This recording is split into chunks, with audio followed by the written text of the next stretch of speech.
नमस्कार। तो फिजिक्स में सेकंड चैप्टर के अंदर हमने देखा laws of motion. Laws of motion में पहला लॉ था law of inertia. Law of inertia states that a body will remain in the state of rest or in uniform motion in a straight line unless some unbalanced force is applied on it। मतलब कोई भी body अगर rest में है तो rest में ही रहेगी, या यूनिफॉर्म मोशन में है स्ट्रेट लाइन में तो वो यूनिफॉर्म मोशन में ही रहेगी, उसकी स्पीड सेम बनी रहेगी जब तक उसमें कोई एक्सटर्नल फोर्स ना अप्लाई किया जाए। और हमने जनरल लाइफ से रिलेटेड एग्जाम्पल्स भी देखे थे जो फर्स्ट लॉ ऑफ मोशन के ऊपर बेस्ड थे। फिर हमने सेकंड लॉ ऑफ मोशन देखा। Second law of motion states that the rate of change of momentum is proportional to applied unbalanced force. और उसका डेरिवेशन भी हमने देखा था। वहां से हमने डिराइव किया कि force is equal to mass into acceleration है। मैंने बीच में आपको एक एग्जाम्पल दिया था कि आजकल कार में एयर बैग्स लगते हैं। एयर बैग्स वो फर्स्ट लॉ ऑफ मोशन में जब बॉडी, अगर कार का एक्सीडेंट हुआ, कार रुकी, कार की बॉडी रुकी, लेकिन हमारी बॉडी तो नहीं रुकी, वो तो मोशन में है, तो वो चलती रहेगी, तो उसके कारण वो एकदम आगे गिरेगी और हमारे लग सकती है, कांच से लग सकती है, स्टीयरिंग से लग सकती है। तो आजकल एक्सीडेंट्स, उससे जो इंजरी हो रही है उसको कम करने के लिए एयर बैग लगाते हैं। जैसे ही एक्सीडेंट होता है कार का तो एयर बैग खुल जाता है और हमारी बॉडी टकराने से सामने बच जाती है। ये तो था फर्स्ट लॉ, क्योंकि बॉडी मूव कर रही है। लेकिन सेकंड लॉ भी यहाँ पे लग रहा है। कैसे? हमने देखा force is equal to mass into acceleration, और force is equal to mass into acceleration होता है v minus u upon t. ठीक है? तो जो चीज अगर डिनोमिनेटर में दी होगी, डिनोमिनेटर वाली चीज इनवर्सली प्रोपोर्शनल होती है। आपने मैथमेटिक्स के अंदर पढ़ा हुआ है direct variation and inverse variation. तो यहाँ पे जो चीज न्यूमरेटर में होगी वो डायरेक्ट प्रोपोर्शन में होगी, और जो डिनोमिनेटर में होगी वो इनवर्स प्रोपोर्शन में होगी।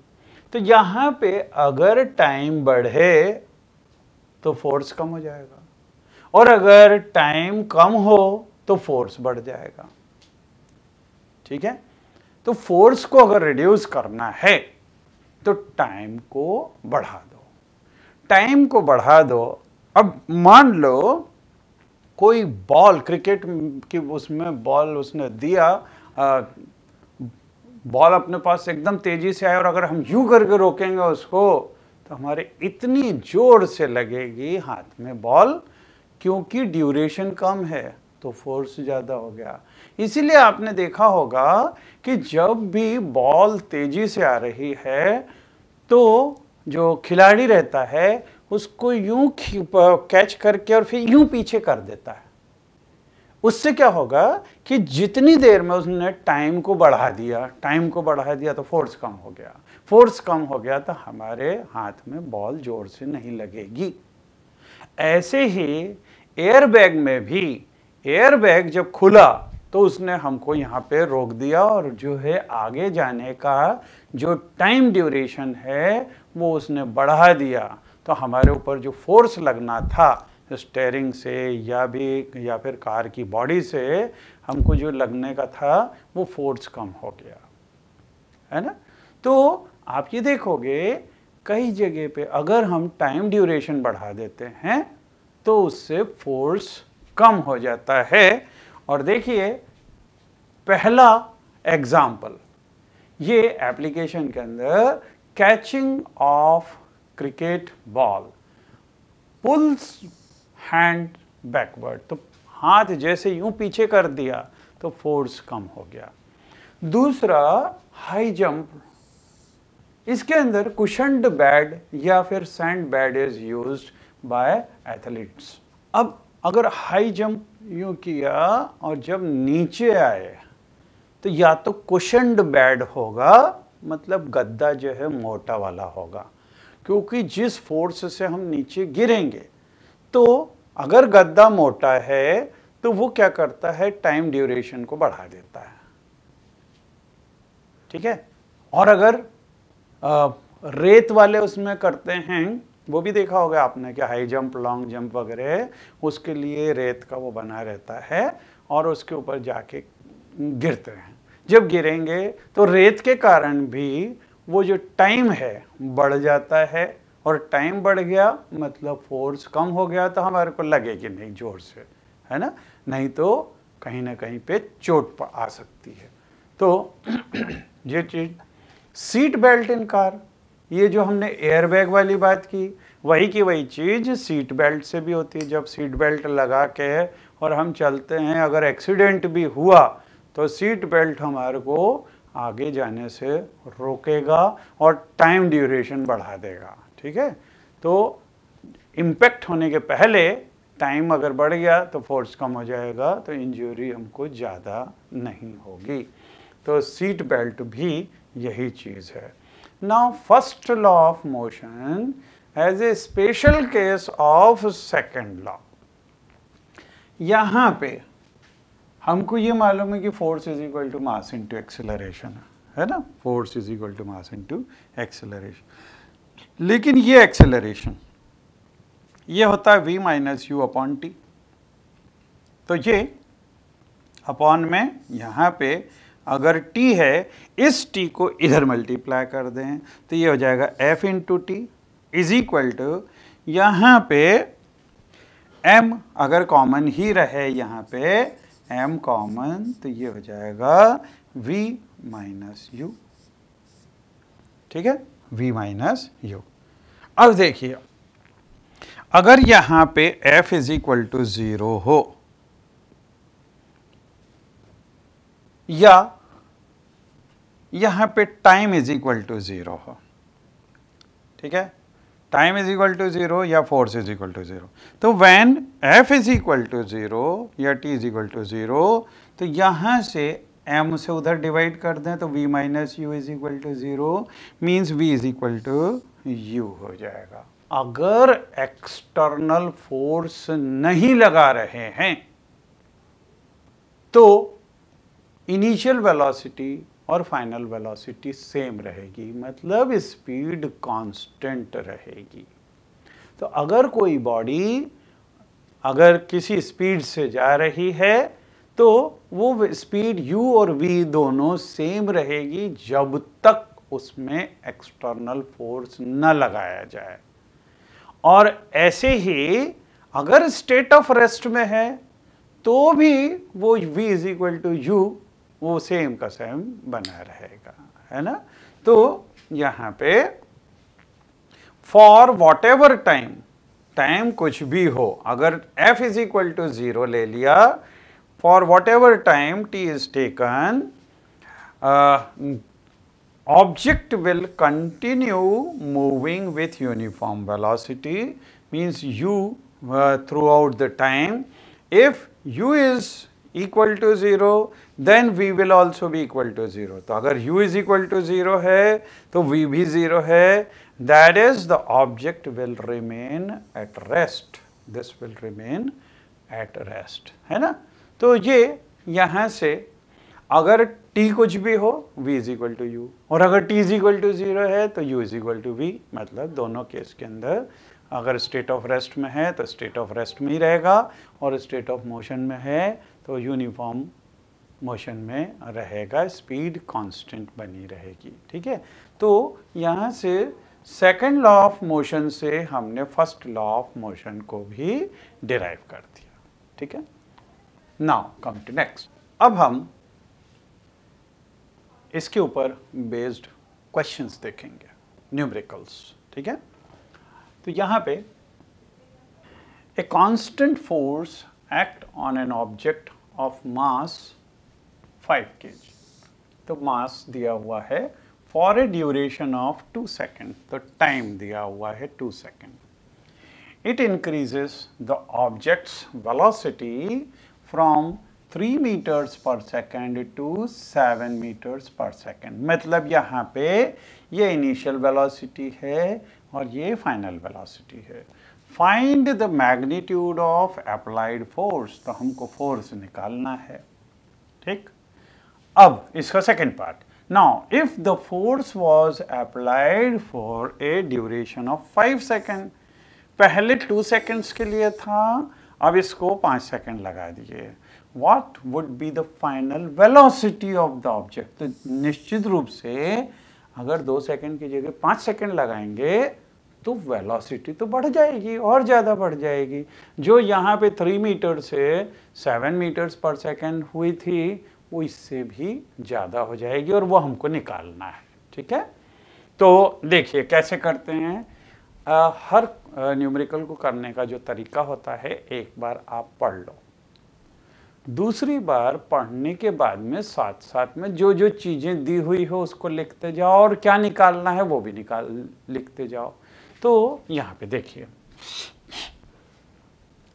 ए constant force act on an object of mass 5 kg।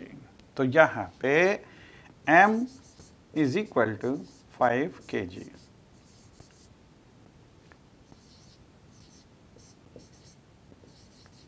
ठीक है। फॉर ए ड्यूरेशन ऑफ, तो टाइम इज इक्वल टू, ये दिया हुआ है 2 सेकेंड्स, राइट।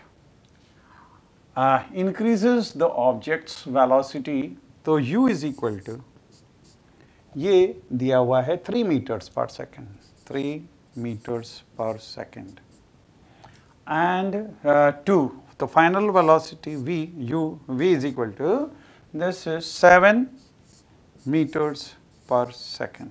ये हो गई। हमको निकालना है मैग्नीट्यूड ऑफ अप्लाइड फोर्स, तो फोर्स निकालना है, force is equal to what. अब देखिए हमने देखा force is equal to mass into acceleration, and this is equal to mass into acceleration है v minus u upon t, है ना, change in velocity, rate of change of velocity. तो f will be equal to mass is 5 into v minus u, means this is 7 minus 3 and upon यहाँ पे time है 2 seconds. So this is equal to f is equal to 5 into this is 4 upon 2, इससे ये cancel हुआ 2 times, so this is equal to 10 Newton। So see, first answer is 10 Newton। Now for second part, तो second part के लिए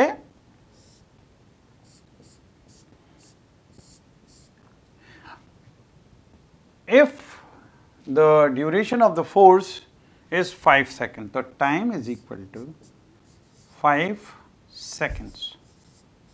हमें निकालना है what will be the final velocity, तो v निकालना है, v is equal to what, ये हमको निकालना है। तो देखिए यहाँ से ये फॉर्मूला हमारे पास में ये वाला है, यहाँ से ये फाइनल वेलोसिटी निकालनी है, इसको t को इधर मल्टीप्लाई करें तो f into t is equal to mass into v minus u, right. अब इससे m से इधर डिवाइड कर दें तो f into t upon m is equal to v minus u. हमको निकालना है फाइनल वेलोसिटी, तो u को इधर शिफ्ट कर दें तो v is equal to f into t upon m and plus u, right. So v will be equal to force हमने ऑलरेडी निकाल लिया है, ये है 10 न्यूटन्स, तो this is 10 newtons into time यहां पे 5 सेकेंड्स कर दिया है तो दिस इज 5 अपॉन मास दिया हुआ है 5 kg, दिस इज 5 kg, तो अपॉन 5, ठीक है, और प्लस u, इनिशियल वेलोसिटी कितनी थी इसकी 3 meters per second, so this is 3 meters per second. यहाँ से ये 5 और ये 5 कैंसिल हो गया, so velocity, final velocity will be 10 plus 3 means 13 meter per second, right? So final velocity will be, yes, this is 13 meter per second, ठीक है। Numericals से एक्चुअली हमको थ्योरी पूरी समझ में आती है, क्योंकि जब न्यूमेरिकल्स करते हैं तब एक्चुअल चीज़ हमारे माइंड में आती है। हम वैसे मास m1 m2 और रेडियस r इस तरह से ले लें, लेकिन जब हम मास ऑफ अर्थ लेते हैं, मास ऑफ मून लेते हैं, तब हमको मालूम पड़ता है कि कितने बड़े बड़े हैं। फिर रेडियस ऑफ द अर्थ तो 6400 किलोमीटर, तब एक्चुअल चीज़ हमारे सामने आती है, ठीक है। तो numericals, these are really very important, very important. Next, which would require a greater force? Accelerating a 2 kg mass at 5 meters per second square or 4 kg mass at 2 meters per second square.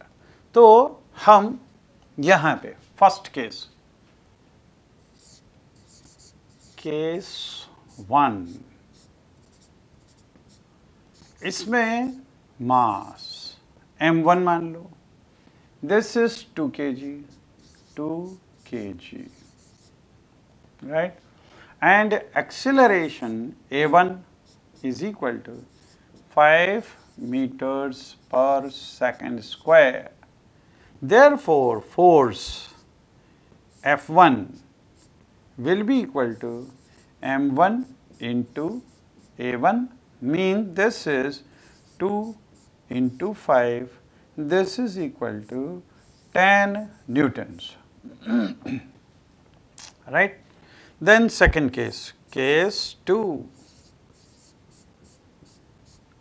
Second case is mass, suppose this is m2, अब मास यहाँ पे पहले 2 kilo था, अब 4 kilo हो गया, 4 kg, and a2 acceleration पहले 5 था, अब 2 हो गया, तो this is 2 meter per second square. Therefore अब इस केस के अंदर force F2 will be equal to m2 into a2, means this will be 4 into 2, this is equal to 8 newtons, right. तो यहाँ पे 10 न्यूटन का फोर्स लग रहा था, इसमें केवल 8 न्यूटन का फोर्स लग रहा है। इसका मतलब ज़्यादा कहाँ पे है, फर्स्ट केस के अंदर फोर्स ज़्यादा होगा, so you can see answer is first one, okay. Now, next is a motor car is moving with velocity of 100 km per hour and it takes 4 seconds to stop after the brakes are applied. Calculate the force exerted by the brakes on the motor car if its mass along with passengers is 1000 kilogram. तो हमको यहाँ पे force applied निकालना है, ठीक है। तो सबसे पहले अब इसको वापस से पढ़ेंगे और हम एक एक करके इसके चीज़ें जो जो दिया हुआ है और क्या निकालना है, प्रूफ निकालना है, वो हम लिखते जाएंगे। सबसे पहले motor car is moving with a velocity of, तो इनिशियल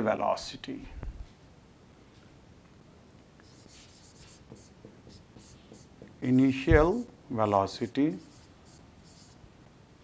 ये हम लेंगे u is equal to 108 kilometer per hour. अब देखिए यहाँ पे किलोमीटर पर आवर दिया हुआ है, हमको इसको कन्वर्ट करना पड़ेगा मीटर पर सेकंड के अंदर, क्योंकि यहाँ पे टाइम भी वो 4 सेकेंड्स दिया हुआ है ना, तो टाइम भी उसमें है। तो हम इसको जब कन्वर्ट करेंगे मीटर्स पर सेकंड में तो 108 किलोमीटर, किलोमीटर को मीटर में कन्वर्ट करना है तो 1 किलोमीटर में 1000 मीटर होते हैं, और upon 1 hour, per hour means upon 1 hour, और 1 आवर को सेकंड में कन्वर्ट करना है तो इसमें 60 मिनट होते हैं और 1 मिनट में 60 सेकंड होते हैं। तो ये यहाँ से ये दोनों ज़ीरोस इसको कैंसिल कर देंगे, 6 से इसको कैंसिल किया 1 टाइम और 8 टाइम्स, फिर इस 6 से ये कैंसिल हुआ 3 time, means this is 30 meter per second square. ये इसकी इनिशियल वेलोसिटी है, but it takes this to stop. Stop मतलब v is equal to final velocity, ये दी है 0, और टाइम t है 4 सेकंड, 4 सेकंड्स के अंदर ये रुक गई, और इसके अंदर जो पैसेंजर्स हैं और साथ में मोटर कार का वेट है, तो मास इज इक्वल टू ये दिया हुआ है 1000 kg। हमको निकालना है force, force is equal to what, force we want to find. तो देखिए force is equal to mass into acceleration, means force is equal to mass into acceleration होता है v minus u upon t, means force is equal to mass is 1000 kg into v है वो 0 है, minus u is 30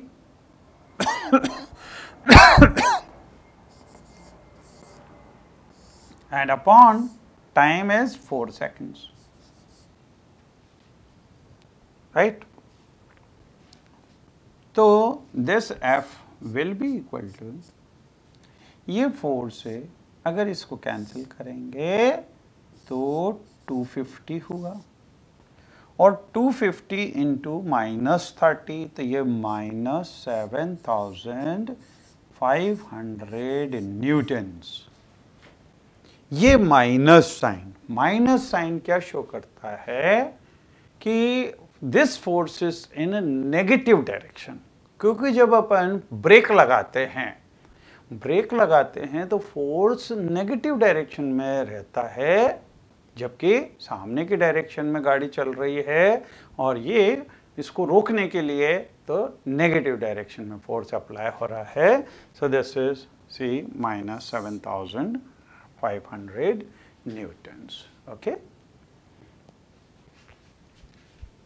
Now, next is a force of 5 Newton gives a mass m1, an acceleration of 10 meters per second square, and a mass m2, an acceleration of 20 meters per second square. What acceleration would it give if both the masses tied together? A force of 5 Newton. So F is equal to 5 Newton. Gives mass m1. So mass is equal to m1. Acceleration A is equal to, this is 10 meters per second square, 10 meters per second square. So we know, say, force F is equal to m into A. Therefore, this ये m1 हो गया है ना, acceleration A की जगह A1 हो गया. So this implies m1 is equal to force upon acceleration A1, means this will be equal to force is 5 newtons. This is 5 newtons upon acceleration is 10. So this is equal to 1 upon 2 kg. Then for second case, force is same. Force is equal to 5 Newton, mass m2, and acceleration a2 is equal to, this is 20 meters per second square, 20 meters per second square. So m2 we have to find. So we will find m2 from here. This will be F upon A2, means this will be 5 upon 20, means this will be equal to 1 upon 4 kg.